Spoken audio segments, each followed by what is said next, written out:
আয়াহসাবুল ইনসানু আন ইউতরাকা Sudan. আল্লাহ তাআলা বলছে, মানুষ কি ভেবেছো তোমরা আমি তোমাদেরকে এমনি এমনি ছেড়ে দেব? আফাহাসিবতুম আন্নামা খালাকনাকুম আবাসান। আল্লাহ তাআলা বলে, বান্দা তুমি কি এই মনে করেছো যে আমি তোমাদেরকে অনর্থক বানিয়েছি?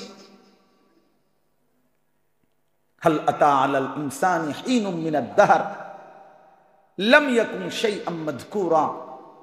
আল্লাহ তাআলা বলে, বান্দা তুমি জানো না কত যুগ যুগ ধরে আমি আল্লাহ তোমাকে সৃষ্টি করেছি। তুমি 9 মাসে হও নাই, তুমি 9 বছরে তৈরি হও নাই। তুমি জানো না বান্দা, মাটির অস্তিত্ব থেকে আমি তোমাকে বানাইছি। প্রথম তোমার অস্তিত্বের প্রথম বিন্দু মাটি। ওয়ালাকাদ খালাকনাল ইনসানা মিন সুলালাতিন মিন তিন। আল্লাহ তাআলা বলেন, মাটির সারাংশ থেকে আমি আল্লাহ মানুষকে বানিয়েছি। সেই মাটিটা যেটার থেকে তোমারে বানাইছি সেটা আমি কত হাজার বছর ধরে এই পৃথিবীতে রাখছি। পৃথিবীর কেউ জানতো না, শুধু আমি আল্লাহ জানি। কথা বুঝেন নাই? শুধু আল্লাহ জানে, আল্লাহ জানেন, শুধু আল্লাহ জানেন। মাটি থেকে খাবার উৎপাদন করেছি, সেই খাবারের কণিকার মধ্যে তুমি ছিলা, তোমার অস্তিত্ব ছিল। সেখান থেকে নির্দিষ্ট পরিমাণ খাবার তোমার বাবা ভক্ষণ করছে। সেই বাবার খাবার থেকে আমি আল্লাহ বীর্যের ফোঁটা তৈরি করেছি, তুমি তার মধ্যে ছিলা।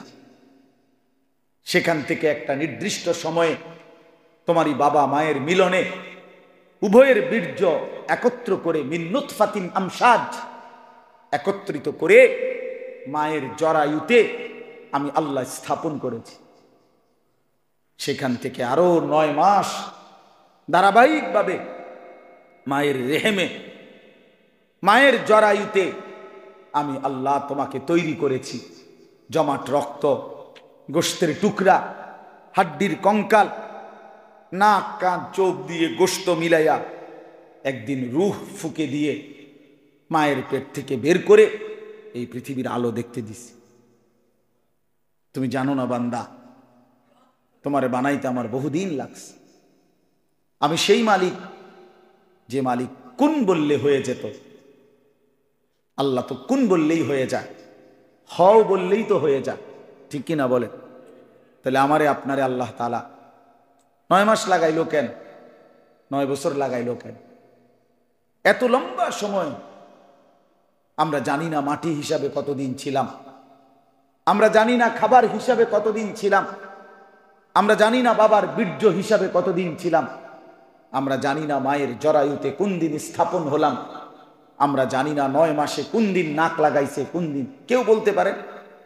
বলো ছেলেরা, একটা ছেলে বলো, বাপ তোমার মায়ের গর্ভে যে তুমি ছিলা 10 মাস, তোমার নাক লাগাইছে কোন দিন? তোমার চোখ লাগাইছে কোন দিন? এমন সুন্দর যত্ন করে শরীর সাজাইছে যিনি, তিনি পৃথিবীর কাউকে জানান নাই। তোমার মাকেও বলে নাই, মাকেও জানাই নাই যে মা আজ রাতে তোর ছেলের নাক লাগাবো, আজকে রাতে তোর ছেলের কান লাগাবো। আল্লাহ বলে, না বান্দা, পৃথিবীর কাউকে না জানিয়ে শুধু আমি একা অন্ধকারের ভেতরে আমি নিজ হাতে তুমি বান্দাকে বানাইছি। তুই আমার বড় মহব্বতের বান্দা, তুই আমার বহুতই আদরের বান্দারে, তোরে আমি বড় যত্ন করে বানিয়েছি। ওয়ালাকাদ খালাকনাকুম সুম্মা সাওয়ারনাকুম। আল্লাহ বলে, বান্দা শোনো, তোমাদেরকে আমি বানিয়েছি, তোমাদেরকে আমি আল্লাহ সাজিয়েছি, বানাইছিও আমি, সাজাইছিও আমি। এই নাক, এই চোখ, হাত, পাও, অঙ্গ প্রত্যঙ্গ, এটা আমার সেটিং, আমি আল্লাহর বাছাই, এটা আমার ডিজাইন, পৃথিবীর কারো ডিজাইন না। কি বলেন? আল্লাহর ডিজাইন কিনা এটা? আমাদেরকে এইভাবে সাজিয়েছেন কে? আল্লাহ তাআলা বলে, ঠিক এভাবে আবার আজকে যেমন সাজিয়েছি, হাসরের ময়দানে হুবহু হুবহু ওই চোখ, ওই নাক, ওই কান, ওই চুল, ওই চামড়া তোমারটাই আবার প্রয়োজনে 1,00,000 কোটি বছর হোক কবর থেকে আবার হুবহু সেটাই আমি আবার ফেরত দাঁড় করাবো। বালা কাদিরিনা আলা আন নুসাব্বিয়া বানানা। বানানা, এটা তো আশ্চর্য তরজমা। আল্লাহ বলছে বান্দা শোনো, হাসরের ময়দানে তোমার শরীর আমি শুধু হুবহু আগেরটা ফেরত আনবো এটা না, বরং আলা আন নুসাব্বিয়া বানানা, এই বানানা শব্দের অর্থ হলো মানুষের আঙ্গুলের এই যে ভিতরে যেই রেখা আছে, আপনারা সহজে বুঝবেন। মানুষ যে ফিঙ্গার দেয়, ফিঙ্গার মানে মেশিনের মধ্যে আপনি হাত আঙ্গুল রাখে না, ওই যে পাসপোর্টের সময়, ভিসার সময়, হ্যাঁ এয়ারপোর্টে কি করতে হয়, এরকম মেশিনের মধ্যে ফিঙ্গার দেয়। তো এইটা দিলে এই ভিতরের রেখাগুলো উঠে, এটা আবার সেটিং করে রাখে। এই 800 কোটি মানুষ যে বর্তমান পৃথিবীতে, 800 কোটি মানুষ যদি হয় বর্তমানে, এই 800 কোটি মানুষ যদি প্রত্যেকের এই বুড়া আঙ্গুল এভাবে মেশিনে রাখে আলাদা আলাদা, এই জায়গা এতটুকু, কিন্তু এই রেখা এতটুকু জায়গার 800 কোটি ভিন্ন ভিন্ন, একটার সাথে মিলবে না। এটা কি কারিগর, কেমনে বানাইছেন?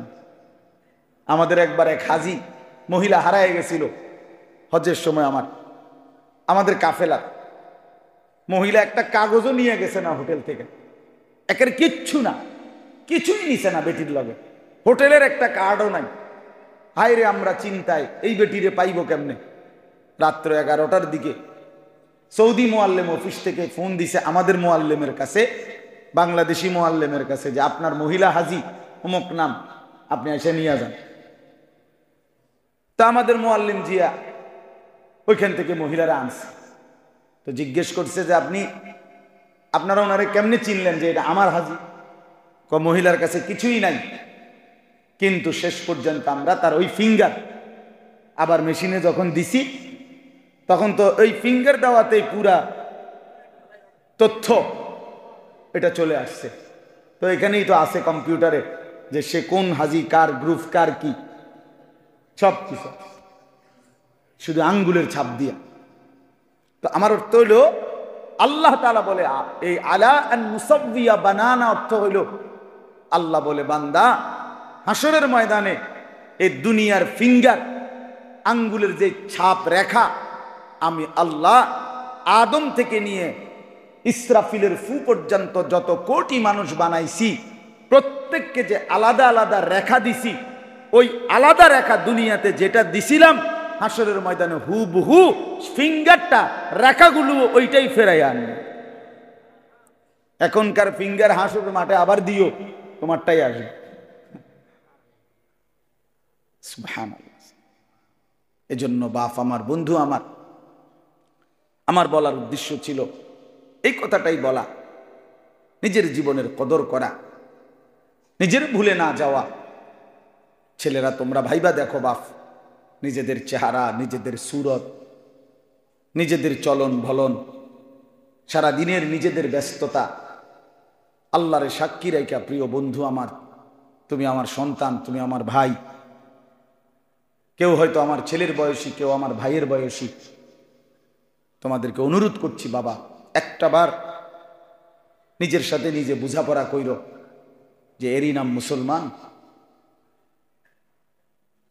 তুমি মুসলমানেরই সন্তান, যে 5 ওয়াক্ত নামাজ, এক বেলা নামাজও যার পড়তে মন চায় না, তুমি মুসলমানেরই সন্তান।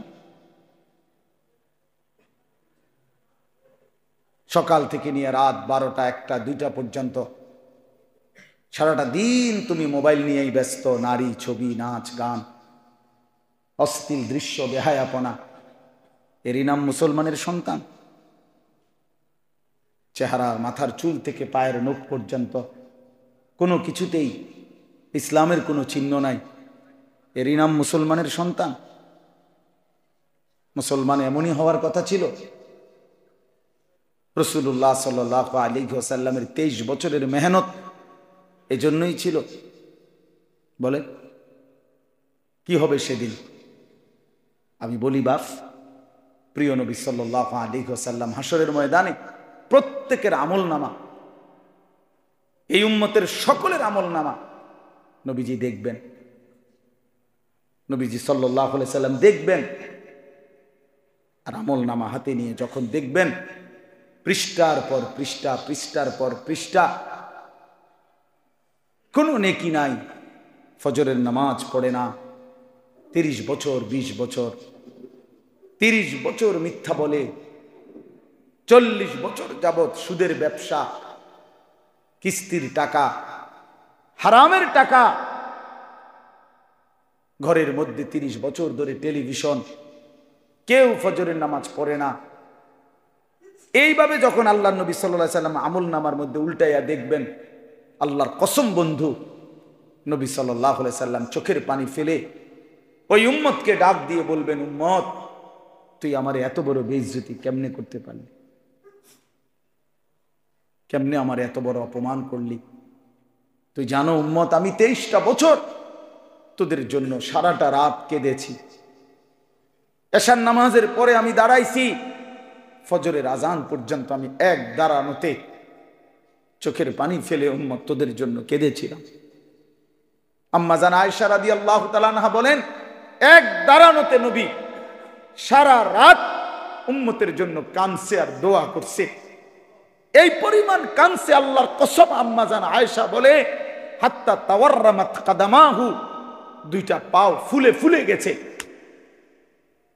নবী সাল্লাল্লাহু আলাইহি সাল্লাম বলবেন, উম্মত, আমি 23 বছর এভাবে কাঁদছিলাম রে। তায়েফের পাথরের আঘাতে আমার পিঠটা চালনির মতো ছিদ্র ছিদ্র হয়ে গেছে, এই পরিমাণ রক্ত ঝরছে। আমার পায়ের জুতা থেকে পায়ের তালু রক্তে আটকায় গেছে। আমি ক্ষুধার কষ্টে পেটের মধ্যে 2টা পাথর বাইরা ক্ষুধার কষ্ট সয়েছি। আমি উহুদের দান শহীদ করে রক্ত মাখা শরীর নিয়ে উহুদের ময়দানে আমি ঘন্টার পর ঘন্টা বেহুশ হয়ে পড়েছিলাম। আমার ঘরের চুলায় 3 মাস রান্না করা কোনো খাবার রান্না হয় নাই।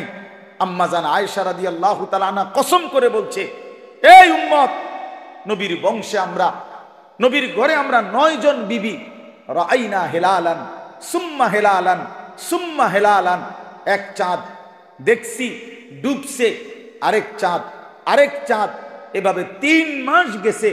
মা আওকাদাত ফি আবিয়াতে রাসূলিল্লাহ নারুন, রাসূলের কোন বিবির ঘরে আগুন জ্বলে নাই, রান্না করা কোনো খাবার খান নাই।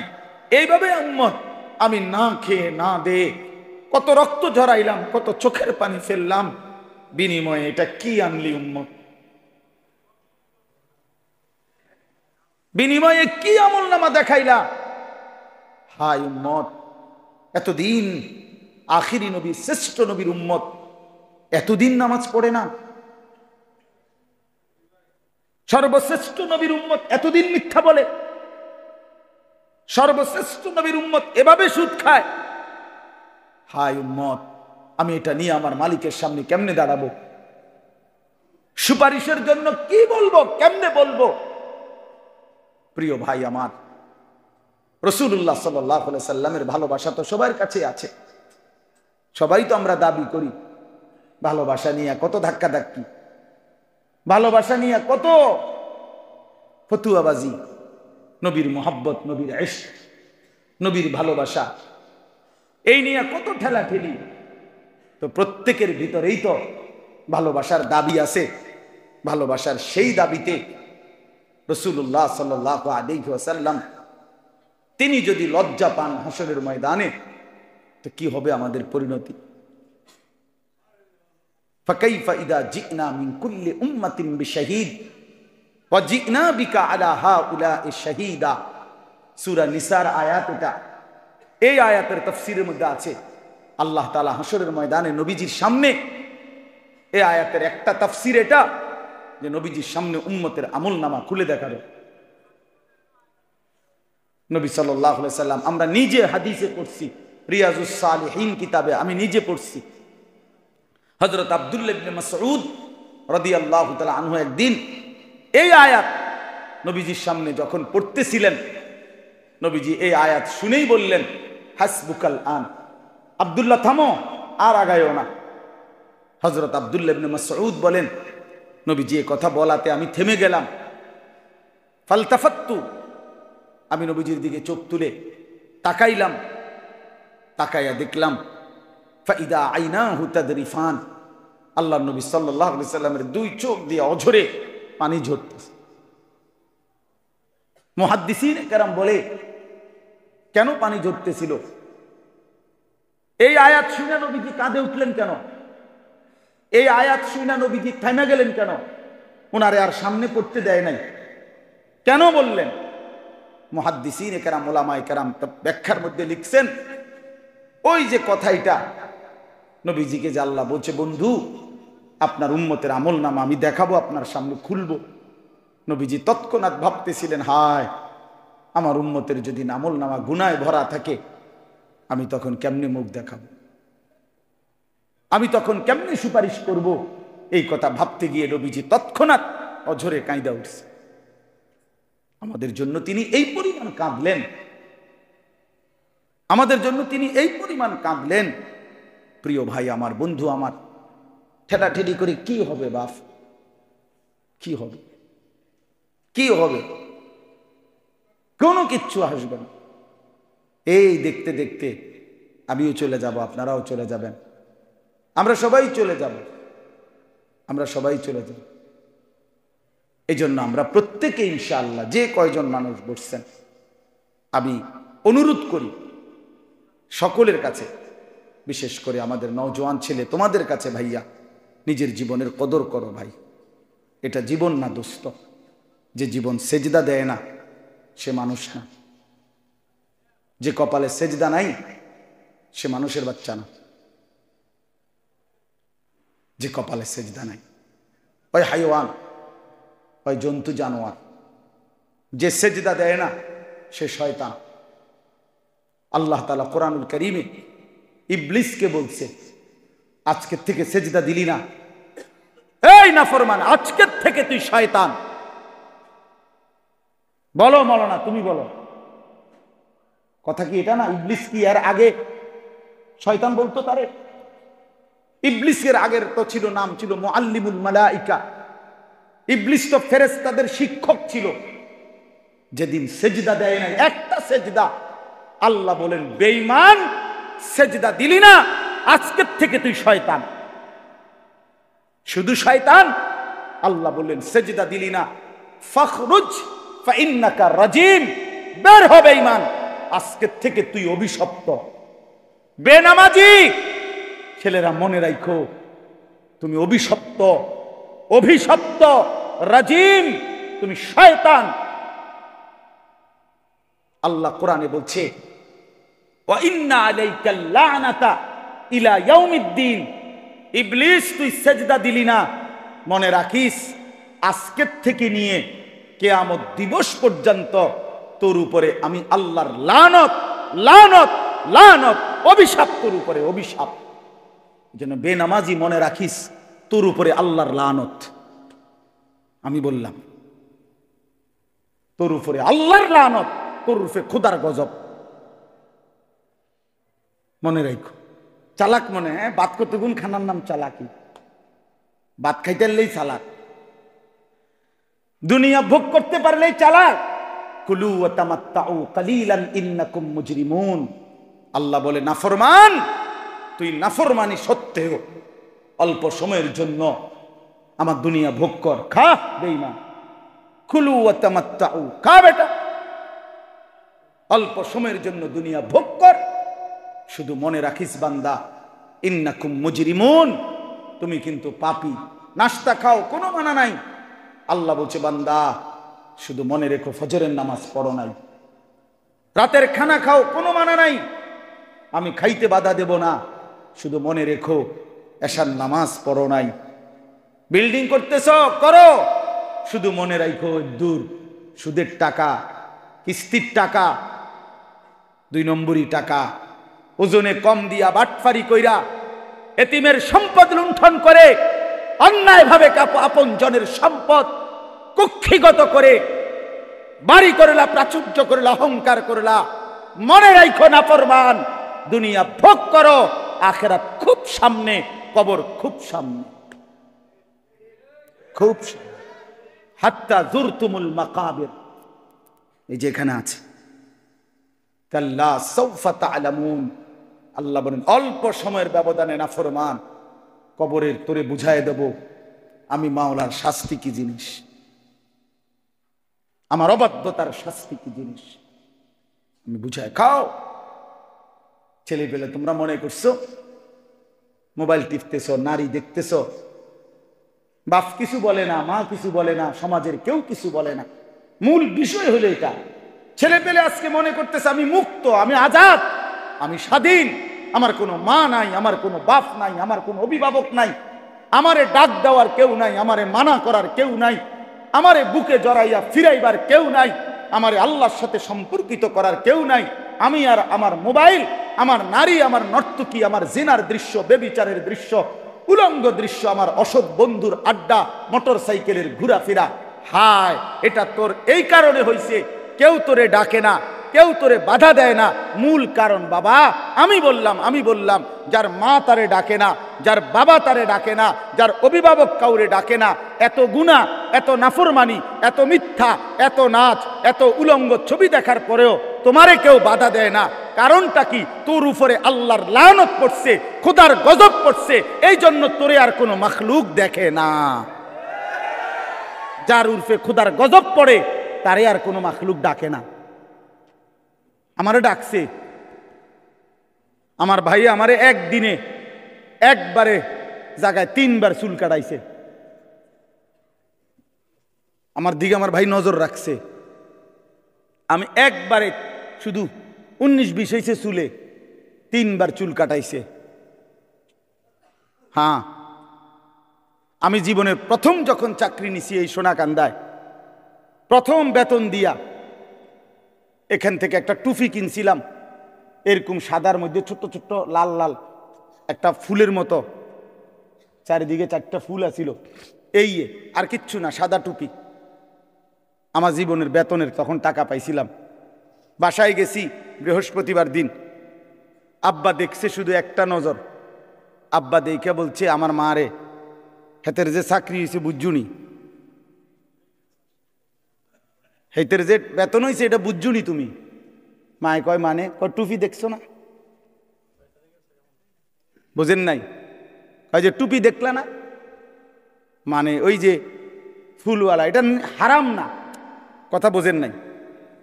রঙিন টুপি পরা কি হারাম? না, হারাম না, কিন্তু ওই বাবা তো জীবনে কোনোদিন কি করে নাই, সাদা টুপি ছাড়া পড়ে নাই, এই জন্য আব্বা এটা পছন্দ করে নাই। মা আমারে বলছে আলাদা, ফুত তোর আব্বা তোর টুপিটা পছন্দ করে নাই, এটার মধ্যে লাল লাল ফুল আইলো কেন? এই যে রেখে দিছি, আর কোনোদিন পড়ি নাই। বাবা নজর রাখছে, মা নজর রাখছে, বাপ বড় ভাই নজর রাখছে, বিনিময়ে আল্লাহ তাআলা কোরআনের সামান্য কিছু হলেও কোরআন তিলাওয়াত করার দৌলতটুকু দান করছে। কেন তোমারে ডাকে না? 365 দিনে তুমি কোনোদিন ফজরের নামাজ পড়ো না, অথচ তোমার নিয়ে কারো কোনো মাথা ব্যথা নাই। তুমি এত অভিশপ্ত হইলা কেমনে ভাই? তোমার উপরে এত বড় গজব কেমনে পড়লো? 30 বছর ধরে লোকটা মিছা কথা কয়, কেউ তারে কোনো দিন ফিরাইবার জন্য চায় না। আহা, তার এই পরিণতি হলো কেন? বলে দেখেন, ভেবে দেখেন। এই জন্য হাদিসের মধ্যে আছে, আল্লাহ তাআলা যখন কাউকে ভালোবাসে তো গোটা সৃষ্টি তাকে ভালোবাসে। আল্লাহর নজর থেকে যখন কেউ সরে যায়, গোটা মখলুক তাকে ঘৃণা করে, গোটা মখলুক তাকে ঘৃণা করে। এই জন্য আমি অনুরোধ করলাম, প্রিয় ভাই আমার, নিজের কদর করো, নিজের কদর করো, জিন্দেগির কদর করো, জীবনের কদর করো। বলো ইনশাআল্লাহ, ছেলেরা বলো ইনশাআল্লাহ। হ্যাঁ, হালালের উপরে উঠো, আখলাক ঠিক রাখো ভাইয়া, নারীর ফান্দে পইরো না, অশ্লীলতার ফান্দে পইরো না ভাইয়া। যে চাহিদা আল্লাহ দিছে সে চাহিদা পূরণের ব্যবস্থাও আল্লাহ রাখছে। তৃষ্ণা আল্লাহ দিছেন তো পানি আল্লাহই দিছেন, খাবারের ভোগ আল্লাহ দিছেন তো খাবারের ব্যবস্থা আল্লাহই করছেন। তাইলে যে মালিক তৃষ্ণা দিলেন তিনি পানিও দিছেন, যিনি খাবারের ভোগ ক্ষুধার্ত এটা যিনি বানাইলেন তিনি খাবারও দিয়েছেন। অতএব লজ্জাস্থানের চাহিদা, শাহওয়াত, যৌন চাহিদা এটা যিনি দিয়েছেন তিনি হালাল স্ত্রী, বৈধ স্ত্রীও সৃষ্টি করে রেখেছেন। মিলেই যাবে, একটু সময় পরে মিলেই যাবে। নিজের থেকে কুত্তার মতো না হওয়া, বেবিচারী কুকুরের মতো নারীর পিছনে যে ঘোরে, হারাম নারীর পিছনে, সে তার জিন্দিগি কুকুরের মতো, কুকুরের মতো পিছনে হাঁটে। তার কোনো হায়া নাই, লজ্জা নাই, আত্মমর্যাদা নাই, গায়রত নাই। একটা বেড়ই তৈয়া বেডির পিছনে জিন্দিগি শেষ করে দিছে। তুই কিসের বেড়ই বেড়া? তুই প্লাস্টিক বেড়া, তুই কিসের বেড়ই বেড়া? আকামলা কোথাকার, জিন্দিগি পুরাটা বেডির কাছে তুলে দিছ। সারাদিন নারী, সারাদিন ছবি, সারাদিন নারী নিয়ে কল্পনা। এটা কি ধরনের জিন্দিগি? এই অপদার্থ তো মরে যাওয়া ভালো। তো ফালতু জীবন। আমরা কি শুধুই কেবল নারীর জন্য সৃষ্টি হয়েছি? বলেন কিরে ভাইয়া, বলো তোমরা, একটা ছেলে বলো। পৃথিবীতে আল্লাহ তাআলা আমাদেরকে বেডিতে লেগে বানাইছে হুদা। তো সারাদিন এটা কি জীবন? এ কি জিন্দিগি ভাইয়া? আহা, এজন্য আল্লাহ তাআলা বলতেছেন, এবার শুনেন, তর্জমা বলি। মাইক ঠিক হইতে হইতে ইনশাআল্লাহ মুনাজাত হয়ে যাবে। আল্লাহ তৌফিক দান করেন। মৌলানা মুতালেব হোসেন সালিহি দোস্ত সুন্দর করে বয়ান করছে সুবিধা মতো। এইটাই আলহামদুলিল্লাহ। সব বেশে আমার সময় কোনো অসুবিধা নেই, আলহামদুলিল্লাহ। এটা ওর ষড়যন্ত্র হইতে পারে। এই যে একটু আগে, সে আমার অনেকই মহব্বতের দোস্ত। আমি ব্যক্তিগতভাবে 8 বছর 9 বছর এগুলো কোনোটাই আমি ভাবি না। আমি ভাবি আজীবন আমি সে বন্ধুই ছিলাম, মাঝখান দিয়েও বন্ধু ছিলাম, এখনো বন্ধুই আছি। আল্লাহ যেন আমাদের সবাইকে আল্লাহর জন্য মিলে থাকার তৌফিক দান করেন। আপনারা বলেন, আপনাদের এলাকা আজ কত বছর ধরে আসছে? কত বছর থেকে? জিন্দিগির কমপক্ষে 20-21 বছর হবে।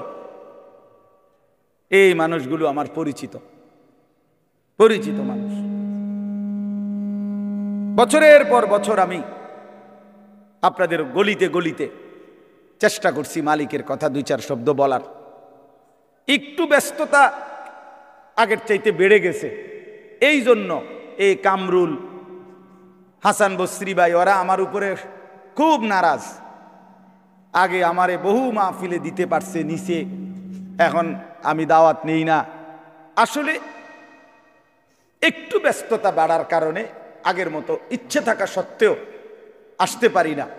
কিন্তু বিশ্বাস করেন, বিশেষভাবে মুরাদনগরের প্রতিটা মানুষের সাথে, মুরাদনগর উপজেলার সাথে আমার জিন্দিগির পুরাটা কর্মজীবনের সম্পর্ক। এই জন্য আমারে তো হুজুরে আপনাদের কাছে আমি বহুদিন বলছি, আপনাদের মনে আছে কিনা, আমার শায়েখ আল্লামা মুফতি মুশতাকুন নবী কাসিমি হুজুর আমারে বহুদিন বলছে, মৌলানা আপনারে মুরাদনগরে লেগেই দিয়ে লাইলাম। অনেক দিন বলছে এই কথাটা। উনি আগে তো এমন ছিল যে যখনই জিগাইতো মাহফিল কই আইজগা মুরাদনগর, কয় একদিন এই জন্য বলছে, কয় দিলাম যান আপনারে মুরাদনগরে লেগে দিয়ে দিলাম। এই জন্য আলহামদুলিল্লাহ আমরা আপনাদেরকে মহব্বত করি। যুবক ভাই, আমি তোমাদের জন্য আন্তরিকভাবে দোয়া করি।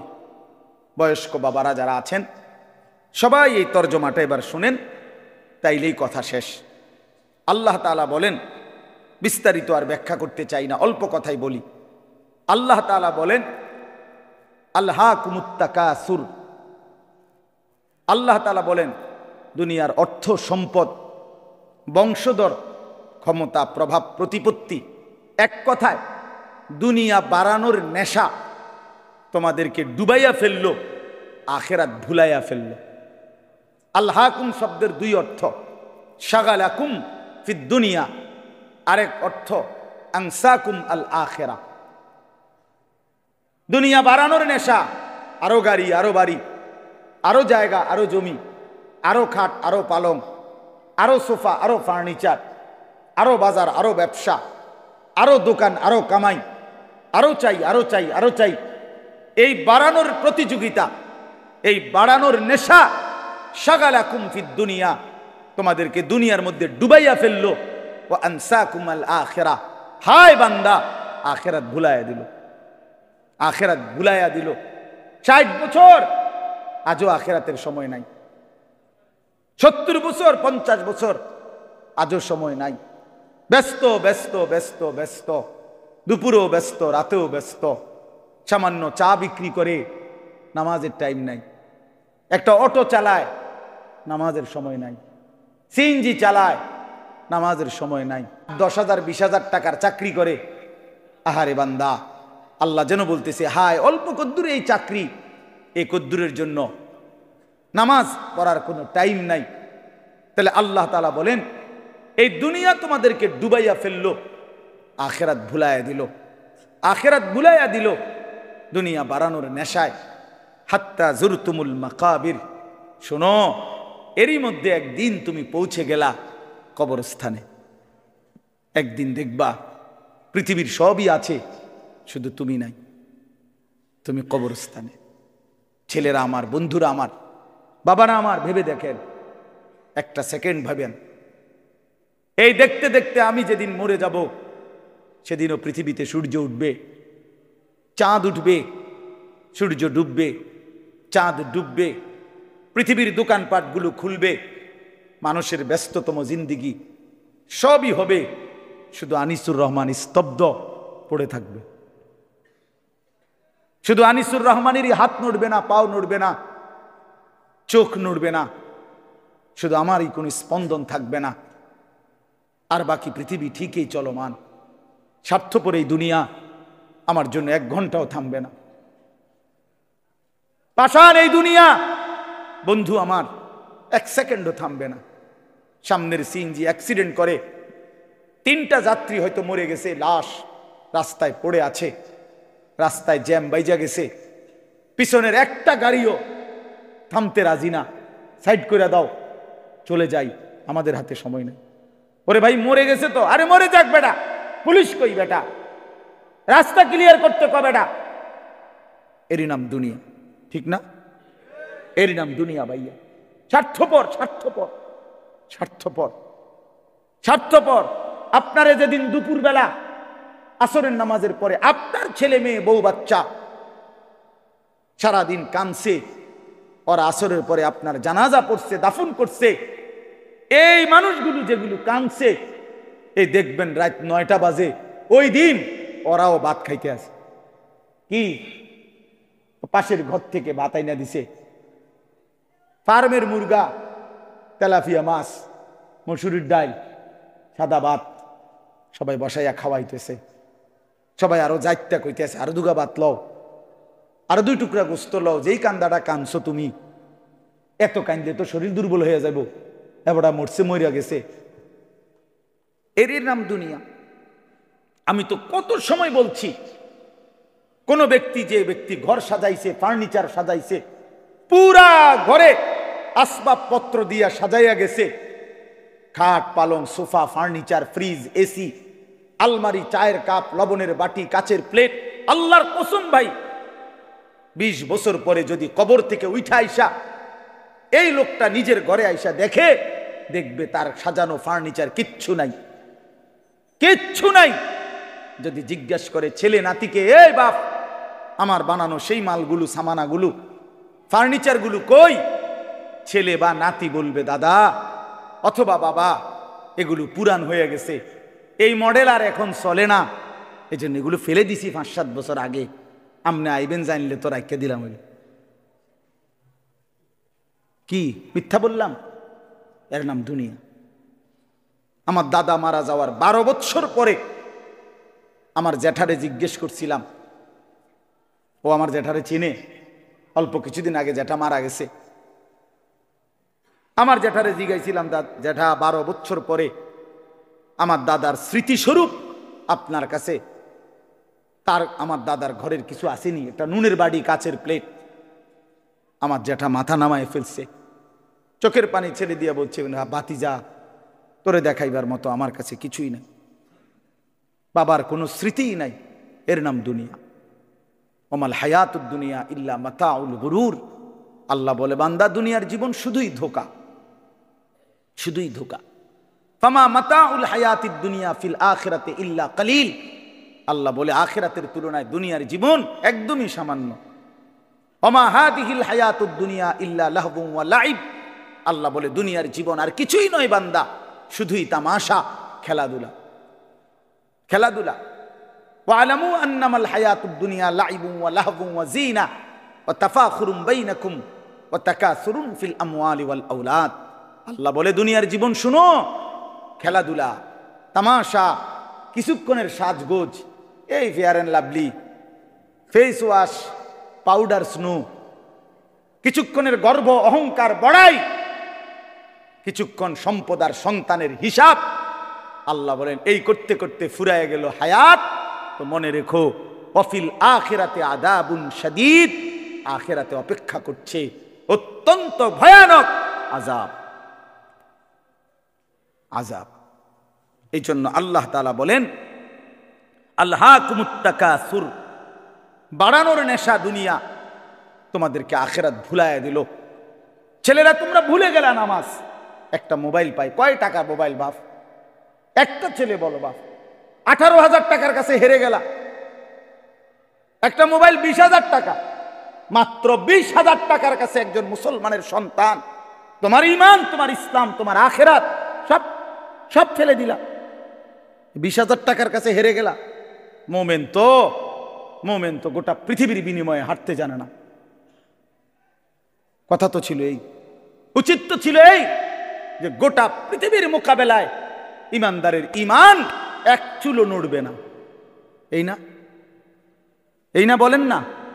কোরআন শরীফে আছে মাত্র 1 মিনিট আগে ঈমানদার হইছে।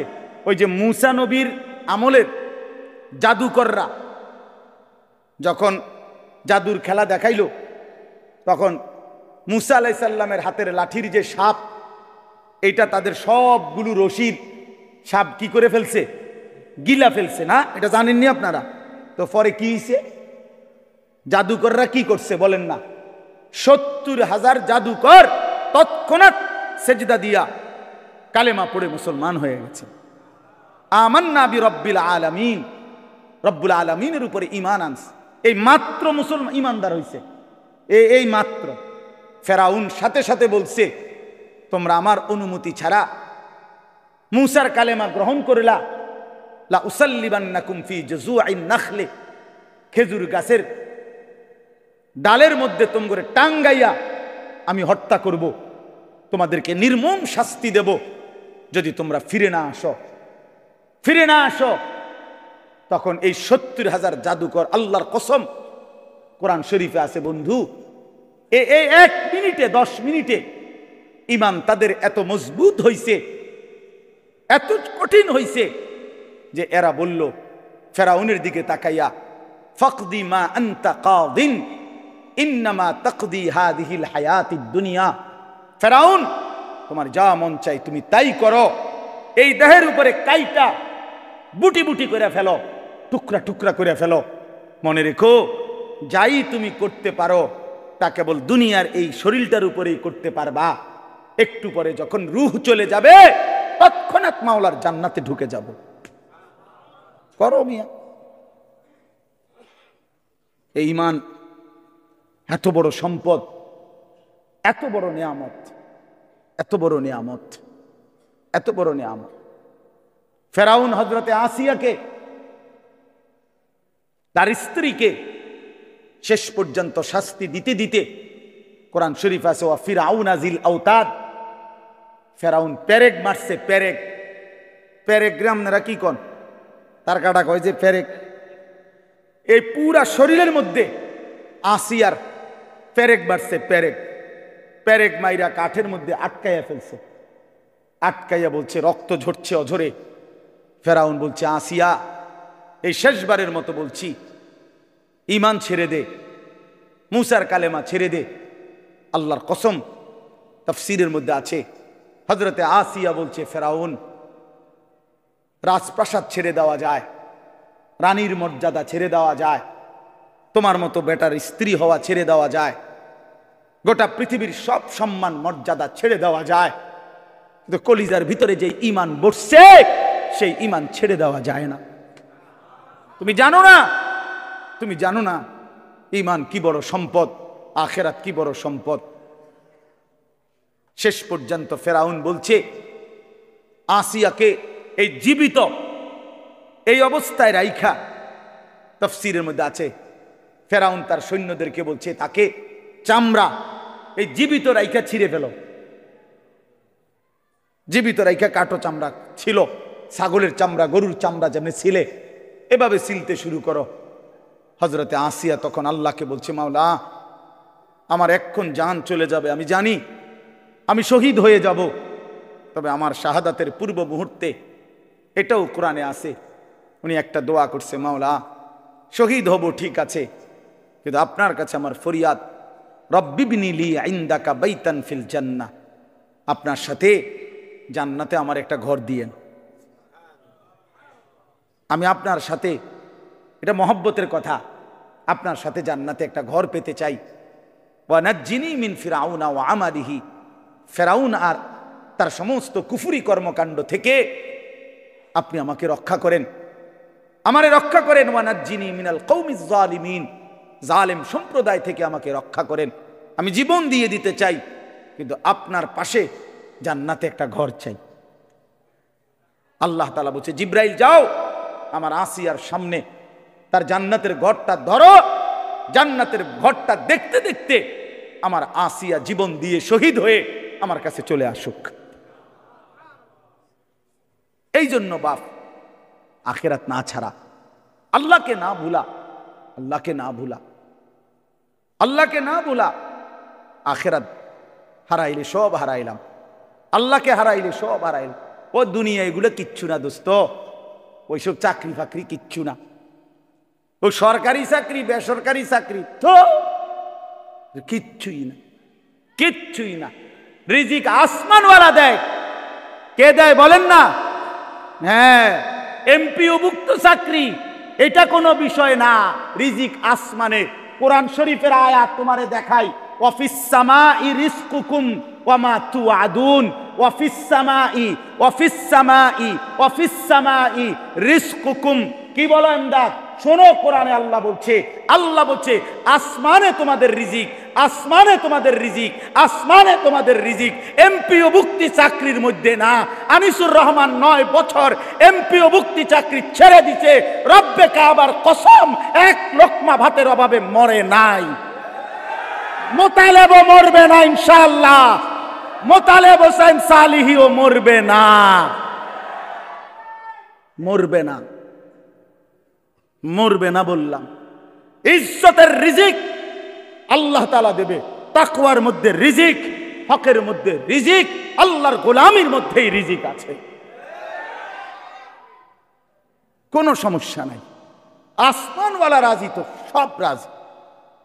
जो तू मेरा तो सब मेरा, फलक मेरा जमी मेरी। যখন আল্লাহ আমার, সব আমার, আসমানও আমার, জমিনও আমার। अगर एक तू नहीं मेरा तो कोई शै नहीं मेरी। যদি আল্লাহ আমার না হয় তো আমার কিচ্ছু নেই। সব হারিয়ে কাকে পেতে চাই বলেন না? সবাই বলেন আল্লাহকে, আল্লাহকে, আল্লাহকে, আল্লাহকে, আল্লাহকে। যুবক ফিরে আসো ভাইয়া, যুবক নষ্ট হইও না, চরিত্রহীন হইও না। মনে রাখো বাপ, আমি বারবার এই কথা বলতেছিলাম, অসংখ্যবার বলছি গত কিছুদিন আগেও, যে ফিলিস্তিনের মুসলমান আজীবন রক্ত দিবে আর তুমি আজীবন মোবাইল টিপবা। তুমি কি ভাবছো? রোহিঙ্গা মুসলমান আজীবন জীবন দিবে, তুমি মুসলমান জীবনে আর নির্যাতিত হবা না। কি ভাবছো মনে করো? আজকে সেটা প্রমাণ হয়েছে। ইসকনের হিন্দু গুন্ডারা, ইসকনের সন্ত্রাসীরা, এই বেঈমানরা এই বাংলাদেশের জমিনে ইমানদার মুসলমান অ্যাডভোকেট সাইফুল ইসলাম আলিফের গর্দানে ছুরি রাইখা জবাই করে রক্তে লাল করে দিয়েছে, রক্তে লাল করে দিছে এই বাংলাদেশের চট্টগ্রামে। জানেন না আপনারা?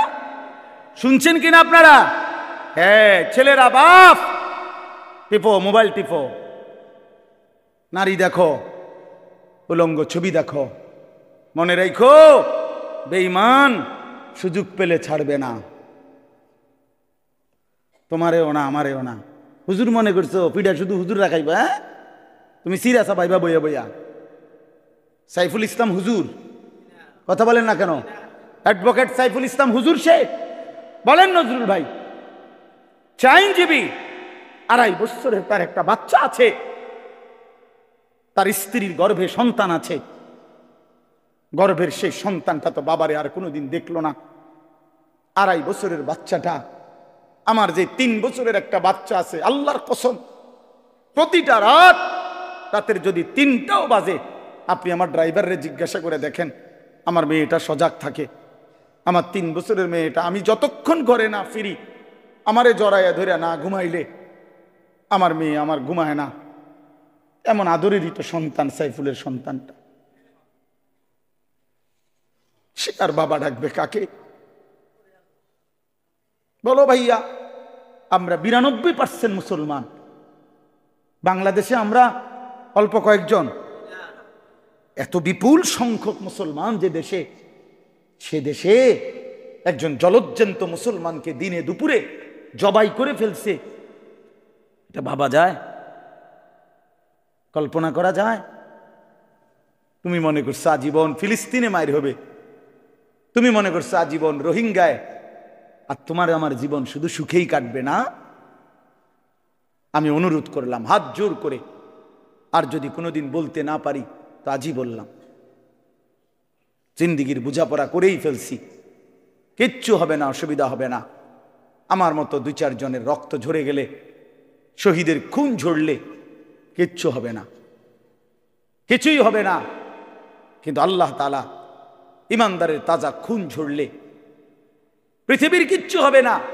কিন্তু ইনশাআল্লাহ আমাদের রক্তের উপরে, আমাদের শাহাদাতের উপরে, আমাদের ঈমানের উপরে, আমাদের তাকওয়ার উপরে এই বাংলাদেশে কালেমার পতাকা উড়বে ইনশাআল্লাহ।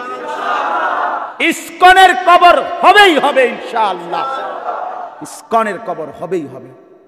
তোমরা জানো না ভাইয়া, কত জঘন্য গুন্ডা, কত জঘন্য গুন্ডা এরা, কত জঘন্য সন্ত্রাসী এরা, কতটা উগ্র। বাপ চাচারা তো জানেই না, পুরাটা দেশকে খাবলে খাওয়ার জন্য মানচিত্রের উপরে হিন্দুদের গেরুয়া মানচিত্র আমাদের লাল সবুজের পতাকার উপরে তুলে দিছে। অর্থ হলো এই পতাকা মানি না, ওই পতাকা তাদের মেন। কি খামখেয়ালি মনে করেন? খামখেয়ালি মনে করো ভাইয়া, তোমার বাপ বিদেশ, তোমার অভাব নাই, তোমাকে ভাই বিল্ডিং, হ্যাঁ, তোমার বাবার কামাই, অতএব আর টেনশন নাই। অনেক ছেলে পেলে তোমরা মনে করছো এটা, তোমরা একটা তামসা মনে করছো জীবনটা, তোমরা মনে করছো রং তামাশার ফুর্তির এই জীবনই শেষ। না ভাইয়া, তুমি বাঁচলে তুমি বিবাহ করবা, আল্লাহ বাঁচাইলে তোমার স্ত্রী হবে, আল্লাহ দিলে তোমারও তো সন্তান হবে। তোমার সেই সন্তান যদি ঈমান নিয়ে বাঁচতে না পারে, কথা বলেন না কেন? আগামী জেনারেশন যদি ঈমান নিয়ে বাঁচতে না পারে বাপ, কি হবে তখন? আমাদের কি হবে? আমি কি চাই না আমার 3 বছরের বাচ্চাটা ঈমান নিয়ে বাঁচুক? কথা বলেন না কেন? তাহলে অতএব আমাদের আল্লাহর সাথে সম্পর্ক, আমাদের ঈমান, আমাদের তাকওয়া, আমাদের জিন্দেগি আল্লাহর পথে থাকা, এর মধ্যেই আমাদের নিরাপত্তা। ওয়া'দাল্লাহুল্লাযীনা আমানু ওয়া আমিলুস সালিহাত লা ইস্তাখলিফান্নাহুম ফিল আরদ। আল্লাহ তাআলা বলেন, ঈমান আর নেক আমলের বিনিময়ে আমি ওয়াদা দিলাম, জমিনের বাদশাহী তোমাদের হাতে তুলে দেব। বাদশাহী, হ্যাঁ, ওয়ালা ইউমাক্কিনান্না লাহুম দীনাহুমুল্লাযী ইরতাদা লাহুম, এবং তোমাদের দ্বীন আমি আল্লাহ তাআলা জমিনে বিজয়ী করে দেব। ওয়ালা ইউবাদদিলান্নাহুম মিন বা'দি খাউফিহিম আমনা, তোমাদের ভয় আতঙ্কের পরিবর্তে তোমাদেরকে শান্তি, নিরাপত্তা, ঈমান আর আমলের বিনিময়ে আমি আল্লাহ দুনিয়াতে দিয়ে দেব। সাফ, আমার জাতিকে আমি সতর্ক করে দিলাম, আমার সন্তান তোমরা, আমার ভাই তোমরা, তুম করে আমরা বলে গেলাম, ফিরায় দিও না, ফিরায় দিও না, কারো কথায় প্রতারিত হইও না বন্ধু। তুমি আমার দলভুক্ত হইও না, আমার কোনো দল নাই, আমার কোনো দল নাই। আমার কোনো দলভুক্ত হওয়ার দরকার নাই। তুমি আল্লাহর পক্ষে থাকো, কোরআনের সাথে থাকো, রাসূলুল্লাহ সাল্লাল্লাহু আলাইহি সাল্লামের সুন্নাতের উপরে থাকো, বিদআতের বিপক্ষে থাকো, কুফরের বিপক্ষে থাকো, শিরকের বিপক্ষে থাকো। 5 ওয়াক্ত নামাজের সেজদা, এই কপালে গোলামীর সেজদা দাও। বলো ইনশাআল্লাহ, বলো ছেলেরা ইনশাআল্লাহ, বলো বলো হিম্মত করে, জোরসে বলো ইনশাআল্লাহ। ফজরের নামাজ পড়বা তো ভাইয়া? বলো ইনশাআল্লাহ। পাক্কা নিয়ত করো, নিয়ত করো, ভালো হবে, পারবা তুমি। যুবক তুমি পারবা, তুমি পারবা। তুমি বুড়া না, তুমি অসল না, তুমি পঙ্গু না, তুমি প্যারালাইজড না, তুমি সুস্থ মানুষ। তোমারে আল্লাহ একটা সুস্থ শরীর দিছে। তুমি হিম্মত করলে ইনশাআল্লাহ ফজরের নামাজ জামাতে পড়তে পারবা। আল্লাহ তৌফিক দান করেন। গত বছর সন্দ্বীপ, আমি প্রতি বছরই যাই। গত বছর সন্দ্বীপে অক্টোবর মাসে 2023 সালে 4টা ছেলে কলেজ পড়ুয়া, তারা ফজরের নামাজ পড়ে সিদ্ধান্ত নিছে একদিন যে আমরা বাকি বন্ধুদেরকে ফজরের নামাজের জন্য ডাকবো। ফজর ক্যাম্পেইন, ফজরের জন্য গণসংযোগ। 4টা ছেলে যে কিভাবে ডাকমু, আমরা একা একা ডাকমু, আর ছোট ছোট প্রোগ্রাম করে একটা কোরআন তেলাওয়াত, একটা হামদনাদ, আর ফজরের নামাজের গুরুত্বের উপরে একটু কথা বলে দোয়া করে দেব। এভাবে মহল্লায় মহল্লায় ঘুরে ঘুরে তারা গত 1 বছর ধরে ফজরের ক্যাম্পেইন করে গেছে। ফজরের জন্য উঠাইছে সন্দ্বীপ, বাংলাদেশে চট্টগ্রামে, যেটা বঙ্গোপসাগর পার হয়ে যাইতে হয় স্পিড বোট দিয়া। তো এই সন্দ্বীপে এই বছর বিশ্বাস করেন 19 নভেম্বর আমার সেখানে মাহফিল ছিল। রাত্রিবেলা যেই প্যান্ডেলে আমি ওয়াজ করছি, ওই প্যান্ডেলে তাদের মাহফিল ফজরবাদ, ওদের আলাদা মাহফিল, ওইটাতে ফজরের পরে এই প্যান্ডেলের 2টার সমান হবে। পুরাটা প্যান্ডেল আধা ঘন্টার ভিতরে কিশোর তরুণ যুবক, পুরা প্যান্ডেল ভরপুর। হ্যাঁ বলতেছে ওরা, হুজুর একটা সাগরের পারে যেদিন আমরা সিদ্ধান্ত নিছিলাম আমরা ফজরের নামাজের জন্য ডাকবো, আমাদের এই 4 বন্ধুর নাম আর আমাদের সিদ্ধান্তটা আমরা লেখার জন্য একটা কাগজ পাই নাই। হাঁটতেছিলাম, একটু দূরে দেখছি একটা সিগারেটের প্যাকেট পড়ে আছে। আল্লাহর কসম ছেলেটা বলছে, সিগারেটের ওই প্যাকেটটা তুইলা কয় যে হুজুর এটার উল্টা পিঠে তো সাদা, বুঝেন না, এটার ইয়া করলে ভিতরের অংশটা সাদা না, ওইটার মধ্যে আমরা একটা কলম দিয়ে আমগো এই সিদ্ধান্তটা লিখছি যে আজকের থেকে আমরা ফজরের ক্যাম্পেইন করব, ফজরের জন্য আমাদের বন্ধুদেরকে জাগাবো। মাত্র 1 বছরের ব্যবধানে ওরা হিসাব দিছে প্রায় 4,500 ছেলে এখন প্রতিদিন ফজরের নামাজ জামাতে পড়ে। কি আশ্চর্য বিষয় বলেন। যুবক কি না পারে, নওজোয়ান কি না পারে। নওজোয়ান চাইলে বরবাদ করে দিতে পারে, নওজোয়ান চাইলে গড়ে দিতে পারে, নওজোয়ান চাইলে এই সমাজ মদের আড্ডা জুয়ার আড্ডায় ভাসাই দিতে পারবে। আবার নওজোয়ান এই ছেলেগুলো চাইলে এই সমাজের প্রত্যেকটা যুবক কিশোরকে মসজিদেও আনতে পারবে। এই জন্য তোমাদের কাছে আমার আবদার, তোমরা দয়া করে এই ওলামা তলাবা ঐক্য পরিষদ, এটা নিছক একটা মাহফিল না, এটা আমাদের একটা উদ্দেশ্য, একটা মহৎ লক্ষ্য যে ওলামায়ে কেরাম, মাদ্রাসার তালিবে ইলম, সর্বস্তরের ছাত্র জনতা সবাই মিলে চলো আমরা এই সমাজ পরিবর্তনের জন্য প্রত্যেকেই কিছু না কিছু কাজ করি। বলো ইনশাআল্লাহ, নিয়ত করে বলো ইনশাআল্লাহ। এই সমাজের জন্য কিছু করবা তো ইনশাআল্লাহ। আল্লাহ তৌফিক দান করেন। আল্লাহ তাআলা বলেন, এই শেষ তরজমা বলি, আল্লাহ বলেন বান্দা দুনিয়ার মধ্যে যে ডুবে গেলা, আখিরাত যে ভুলে গেলা, একদিন কবরেই চলে আসলা। কাল্লা সাউফা তা'লামুন সুম্মা কাল্লা সাউফা তা'লামুন, শোনো কবরেই তুমি জানতে পারবা তোমার এই নাফরমানির পরিণতি কি। আবার তুমি হাসরের ময়দানে জাহান্নামে জানতে পারবা তোমার এই নাফরমানির পরিণতি কি। কাল্লা লাউ তা'লামুনা ইলমাল ইয়াকিন, আল্লাহ বলেন আমি তোমারে কবরের শাস্তি দিয়া জানাবো, আমি তোমারে জাহান্নামের শাস্তি দিয়া বুঝাবো আমার নাফরমানির শাস্তি কি। কাজেই তুমি যদি আজকে দুনিয়ায় থাকতে কোরআন সুন্নাহর আলোকে, ওলামায়ে কেরামের কথার আলোকে তুমি যদি নিশ্চিত জ্ঞান অর্জন করতা যে হ্যাঁ এটাই আমার দায়িত্ব, আখেরাত, কবর, হাসর, মিজান, ফুলসেরাত, আল্লাহ বলেন তাইলে কিন্তু খুব ভালো হতো। আজ যদি বুঝা নিতা আজগা যদি ইয়াকিন হইতো, এখন যদি তোমাদের কলিজার মধ্যে বসতো যে কবর, হাসর, আখিরাত, মিজান, ফুলসিরাত, তাহলে কাল্লা লাউ তা'লামুনা ইলমাল ইয়াকিন, এখন যদি বুঝতা, মানতা, বিশ্বাস করতা, তাহলে ভালো হতো। কারণ তাইলে নামাজ পড়তে পারতা, হারাম থেকে বাঁচতে পারতা, গুনাহ ছাড়তে পারতা। আল্লাহ বলেন যদি না করো তাহলে মনে রেখো লাতারাবুন্নাল জাহিম, অল্প সময় পরে হাসরের ময়দানে এই দুই চোখে সচক্ষে জাহান্নাম দেখবা। সুম্মা লাতারাবুন্নাহা আইনাল ইয়াকিন, সেদিন কিন্তু আযাব আর জাহান্নামের ব্যাপারে তোমার চোখে দেখা নিশ্চিত ইয়াকিন হবেই হবে। আজ তো মানলা না, কিন্তু সেদিন তো ইয়াকিন হবে, সেদিন তো অস্বীকার করতে পারবা না যখন দুই চোখে দেখবা। আপনাদেরকে বলি, এই যে এইটা যে একটা গ্লাস আপনারা দেখতেছেন, তো তো কন্দে যে ফইলে যে কইলেন কেন বলেন, বলেন এটা একটা গ্লাস যে দেখতেছেন, কি এটা? ধর আমি এটা একটা গ্লাস। আরে আবার দেখেন কেমনে এত নিশ্চিত হইলেন? প্রধান বক্তা কইলাম আমি, আপনি কি কইবেন? ধর বেটা তোমার মতো প্রধান বক্তার খেতা গিলে বেটা, এটা আমি চোখে দেখতেছি টিস্যু বক্স, আপনি এটা গাছ জোরে কইলি বেটা গেলাস। ঠিক কিনা বলেন? এটা চোখে দেখা নিশ্চিত যে এটা কি? Tissue box. আল্লাহ তাআলা বলে জাহান্নামকে এভাবে চোখে দেখবা বান্দা, সেদিন আইনুল ইয়াকিন হবে, সেদিন নিশ্চিত ইয়াকিন হবে, সেদিন বুঝবা।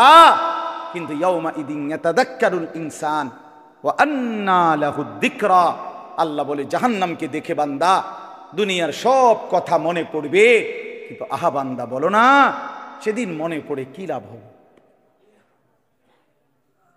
কি লাভ হবে? সর্বশেষ কথা হলো সুম্মা লাতুস, ভাইয়া কথা বলো, কে কথা? ওরে বাপ কথা বইলো না, শেষ তো। সুম্মা লাতুসআলুন্না ইয়াউমা ইদিন আনিন নাঈম। আল্লাহ তাআলা এই শেষ কথাটা শুনেন, আল্লাহ তাআলা বলেন অতএব বান্দা শুনলা তো যে কবরে তোমাকে আসতেই হবে, আমি তোমারে কবরেও বুঝামু, আমি তোমারে হাসরের ময়দানেও বুঝাবো, এবং তুমি দেখবা সচক্ষে জাহান্নাম, তখন তুমি নিশ্চিত হবা হায় কি করলাম। আল্লাহ বলেন অতঃপর আমি আল্লাহ হাসরের ময়দানে এনে তোমারে আমি আমার হায়াতে, তোমার হায়াতে এক বিন্দু বিসর্গ যত নিয়ামত দিছি, প্রতিটি নিয়ামতের ব্যাপারে একটা একটা করে আমি আল্লাহ তোমাকে জিজ্ঞেস করি। আমার প্রশ্নের উত্তর দিতে হবে। এই আসমান, জমিন, চন্দ্র, সূর্য, এই আলো, বাতাস, রোদ, বৃষ্টি, এই শরীর, স্বাস্থ্য, জীবন, যৌবন, এই হাসি, কান্না, আনন্দ, বেদনা, রোদ, বৃষ্টি, স্ত্রী, সন্তান, চোখ, নাক, কান, হাত, পাও, দেহ, নিঃশ্বাস, আল্লাহর কসম ভাইয়া, বাবাদেরকেও বলি, আপনাকেও বলি, তোমাকেও বলি, আমারেও বলি, নিশ্চিত আমাদেরকে আল্লাহ তাআলা বলতেছেন আমি জিজ্ঞেস করব। আমার প্রতিটি নিয়ামতের শুকর আদায় করছো নাকি নাফরমানি করেছো? আলাম নুসিহ জিসমা, হাদিসে আছে নবীজি বলছেন আল্লাহ জিজ্ঞেস করবে বান্দা আমি কি তোমার মোট এতদিন তোমার শরীরটা আমি সুস্থ রাখি নাই? আমার সেই সুস্থতার শরীরের কি কদর করেছো? গত এক সপ্তাহ আগে আমার এই কোমরের হাড্ডিটার মধ্যে 2 দিন ব্যথা ছিল, এই হাড্ডির এই পাশে, বৃহস্পতিবার এবং শুক্রবার। বিশ্বাস করেন আমি রাত্র সকালে এই পরিমাণ ব্যথাতে ছটফট করছি, একটা মিনিটের জন্য ঘুমাইতে পারছি না। আমি বুঝছি হায় মাওলা, একটু হাড্ডির এই সামান্য একটু ব্যথায় আমার 2 রাতের 2 দিনের ঘুম হারাম হয়ে গেছে। আমি যদি 30 বছর অসুস্থ থাকতাম,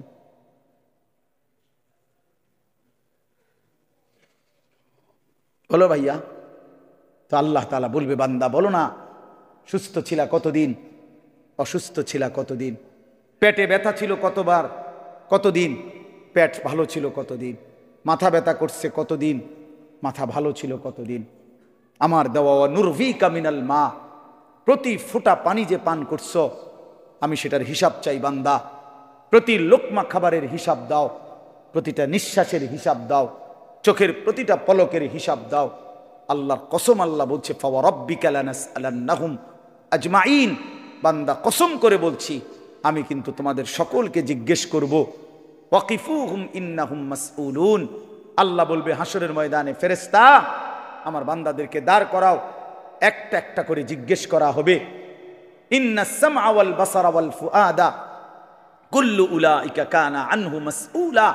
আল্লাহ বলে কান, চোখ, অন্তর পর্যন্ত আমি আল্লাহর প্রশ্নের জবাব দিবে, আমি জিজ্ঞেস করব।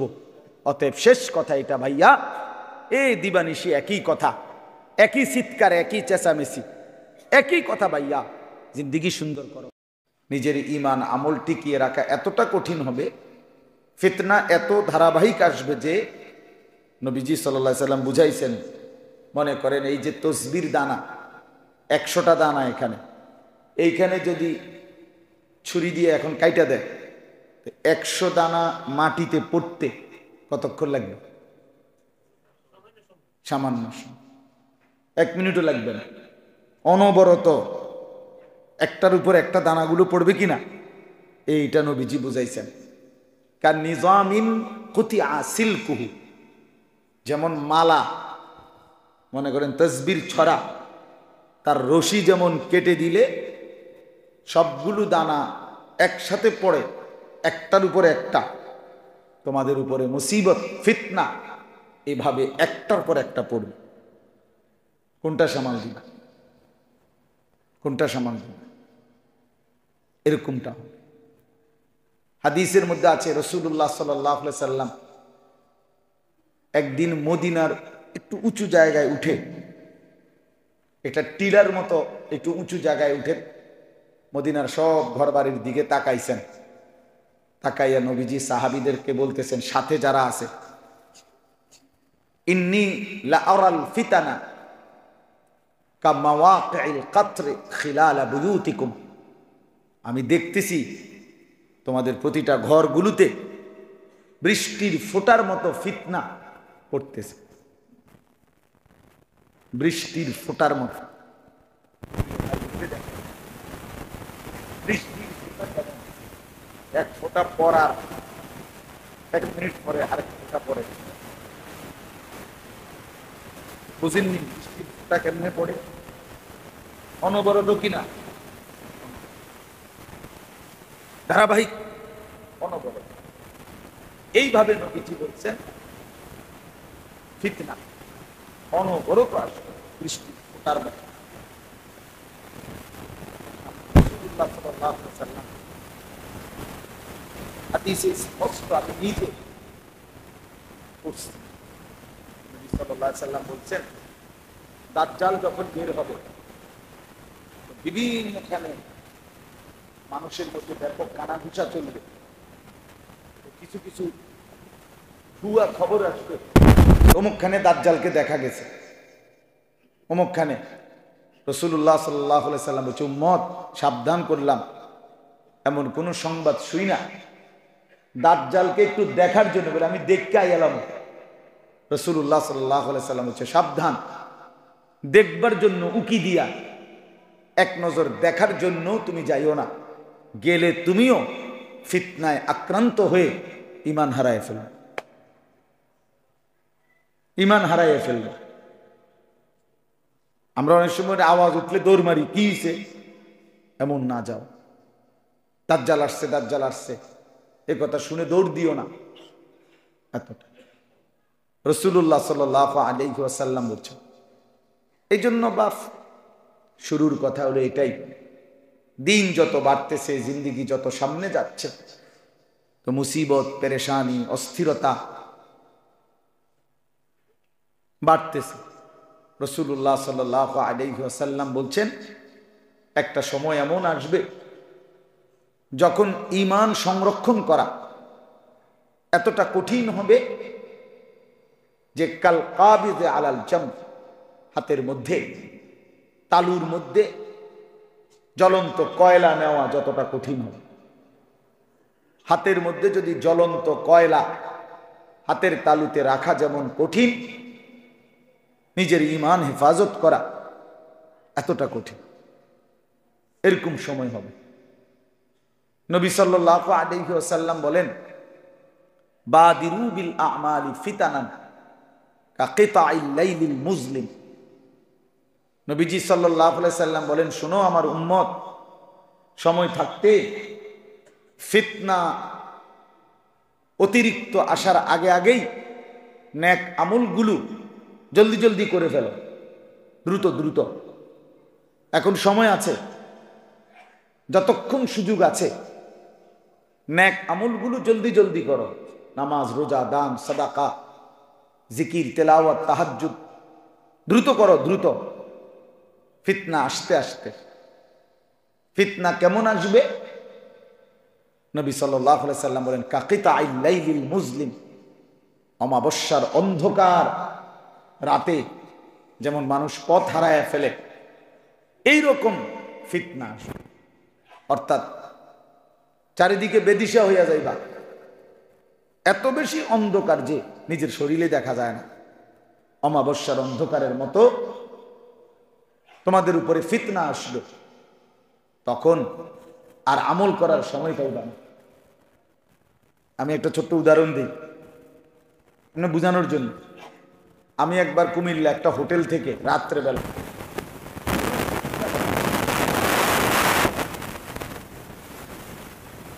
তিন পিস দামি কেক কিনছিলাম, জামরুল কেক, গোল গোল পেঁচানো, খুব স্বাদের। তো রাত্রে 2:30-3টা বাজে কুমিল্লা, তখন আমরা ঠাকুরপাড়া কুমিল্লার বাসায় থাকতাম।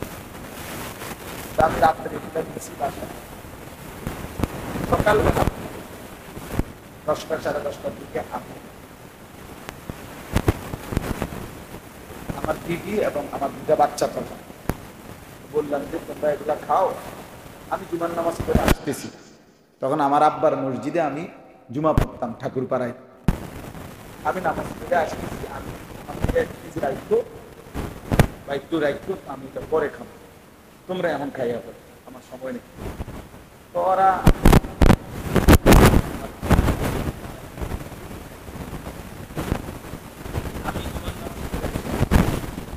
তিনজনই ফিট হইয়া পড়ে, এত বেশি অবস্থা খারাপ পেটে, তিনজনকেই কুমিল্লা টাওয়ারে হসপিটালে ভর্তি। এখন 3 সিটে, মেয়েটা একটা সিটে দিছে, ছেলেরে একখানে দিছে, বিবির একটা সিটে দিছে। এখন আমারে ডাক্তারে একবার বলতেছে এটা আমি শরীরের লেগে, একবার মেয়ের লেগে, আমি সোজা পাগল হয়ে গেছি। হায় হায়, আমি এখন কি করি? কি ওর কাছে যাইতাম না, এর কাছে যাইতাম না, এর কাছে যাইতাম, একই টাইমে। তা আমার বোঝানোর উদ্দেশ্য হলো, মুসিবতটা যখন একসাথে হয়ে যাবে,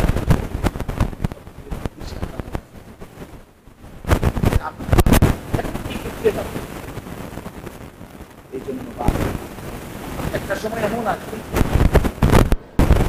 একটা ফ্যামিলির সকলে এলোমেলো, বাবা তখন আয়, আমার ছেলেটাও এলোমেলো, মেয়েটাও এলোমেলো, ছেলের বউটাও এলোমেলো, মেয়ের জামাইটাও এলোমেলো, নাতি নাতনিগুলোও এলোমেলো, সবাই এক একজন এক এক মতো।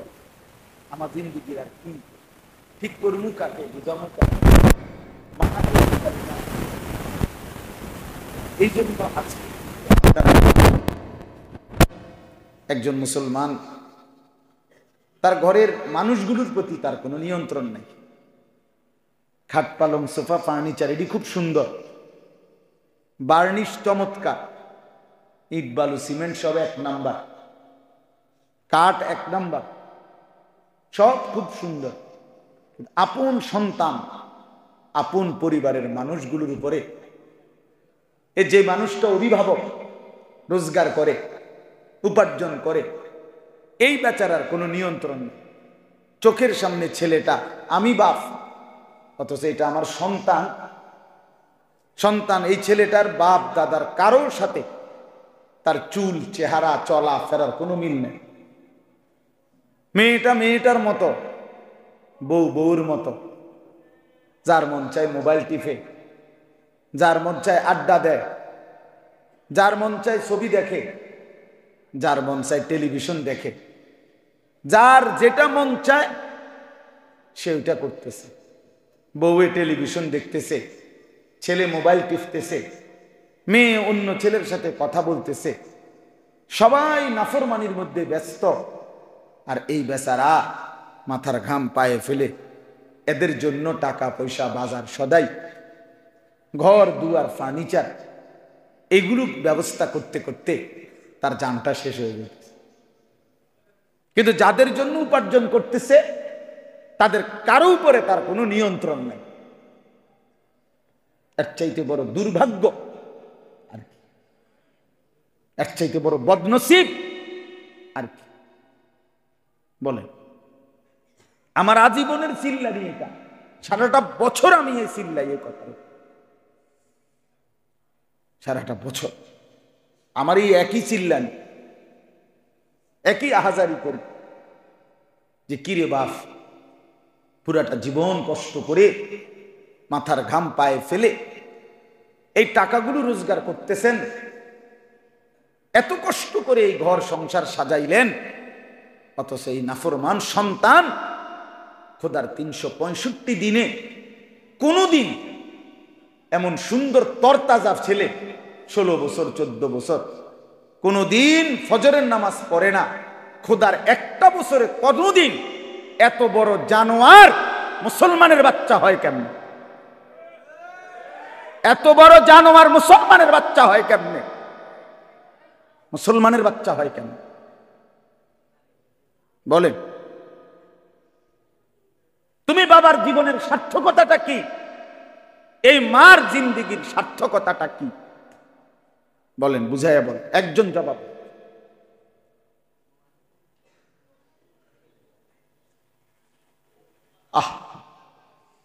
খাট বানাইলেন 40,000 টাকা দিয়া,